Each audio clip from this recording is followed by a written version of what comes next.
Welcome to Top Gun Options Wednesday SITREP report. Matthew Buckley, call sign Wiz, the primary and weekly options model portfolio manager here at TGO. And before we get operational and tactical real quick, I want to give you a heads up that today at 4:30, so 30 minutes after the close Eastern, we're going to be conducting a strategic brief with our asset management partner, the BlackBay Group. They're Chicago-based RIA, registered investment advisor, also launching a hedge fund here in a couple months. So if you're interested in a managed account where you actually open an account with Pro Funds, one of the largest mutual fund companies in the country, and have the BlackBay Group manage that for you. So as you're learning to do it yourself, so to speak, here at Top Gun Options, you can also potentially diversify your portfolio by having professionals manage a portion of it. Here's $100,000 back in 2009, back in December of 2009. That's their inception. So what, 4 years ago? $100,000 is about $250,000 right now. So that's some pretty shit hot performance compared to the S&P 500. So there you go. Really knocking the cover off the ball. Almost 18% year to date. About 150%, 152% since inception. Number of winning months, 64. Number of losing months, about 36%. That is well above the professional average. Most professional traders, folks, only want to win about 60% of the time. Why? Because they know over time that is some pretty ginormous profit. If you're swinging for the fence on every trade and want to win 100% of the time, you'll be in this business about 2.5 hours. So it's just physically impossible. So click on the link and you can register the link in your email, and you can register for today's webinar. Even if you can't attend at 4:30 this afternoon, make sure you at least register so you can watch the replay. All right, let's go strategic real quick. Bank of Japan, look at this. Bank of Japan said to see significant room for more bond purchases. So as today, obviously the biggest thing on our radar domestically is the Fed meeting and what the Fed's going to do to taper or not to taper.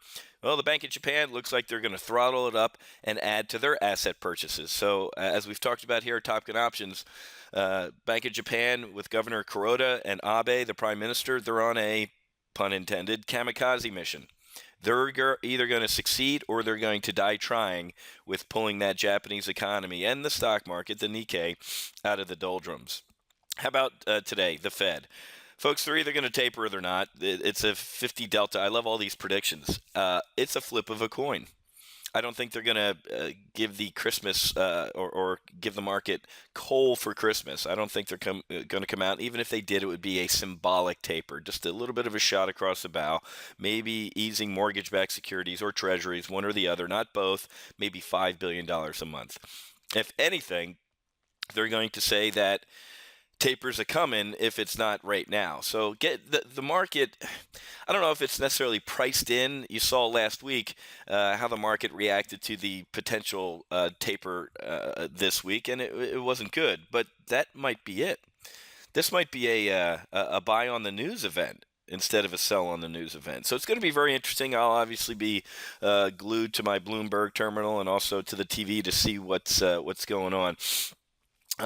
One thing that worries me, though, even though as the Fed leaves, is obviously the economy. FedEx is one of my canaries in the coal mine.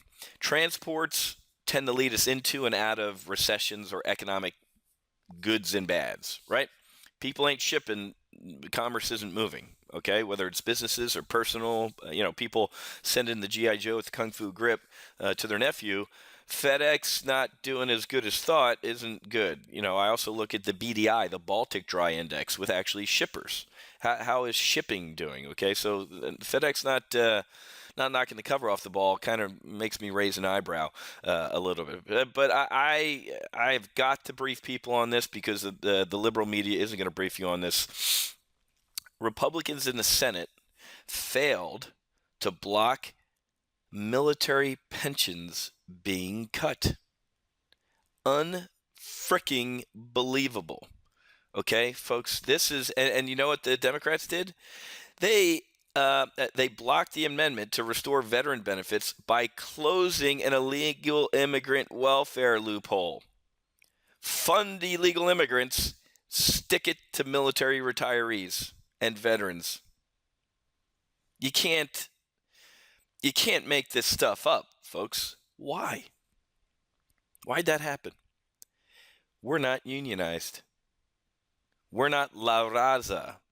We don't protest. The Marine Corps doesn't go on strike. The Marine Corps isn't the employees at the Department of Energy, federal employees, right, who are unionized. We salute, we took an oath to support and defend the Constitution, and we do what we're told. And we don't have a voice.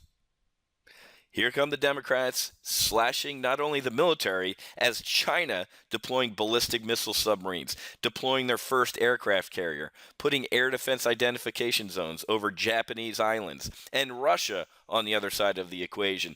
Going to swallow Ukraine again, doing bigger military exercises, deploying ballistic missiles near Poland. What are we doing? We're going Jimmy Carter on this military. Actually, Jimmy Carter's military will make Obama's look. Don't even get me started, folks. This is disgusting. If you have 1 second today, call your congressman, call your senator, and be like, really? Really? So illegal immigrants over veterans. Got it. And you're not going to see this on MSNBC or CNN. I guarantee you. Unbelievable. And I want to jump through the TV screen. Got the debt limit coming up in January-ish, February. I think the extraordinary measures, quote unquote, that Treasury Secretary Jack Lew can pull, they're called lies, accounting tricks. They're lies. Maybe till February. But the Republicans, since they've been getting kicked in the teeth by this, are gonna use what I believe is a weakened President Obama, based on Obamacare and a bunch of other things, to really try and get some concessions to lift the debt limit. So we might actually see some volatility. The whole, hey, we got a 2-year budget deal. Yay, no more lurching crisis to crisis. We didn't get a deal on this, and this could be a crisis if we default on our debt.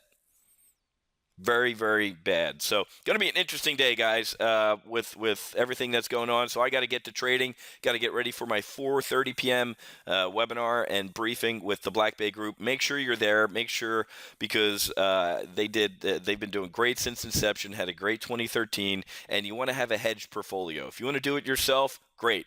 You should have a little bit of something somewhere else with somebody that you know and trust managing it. And I want to introduce you to a team in Chicago that I know and trust to potentially manage some of your accounts. Okay, happy hunting. Make sure you hedge, and I'll see you at 4:30 p.m. in the briefing room. We'll see you.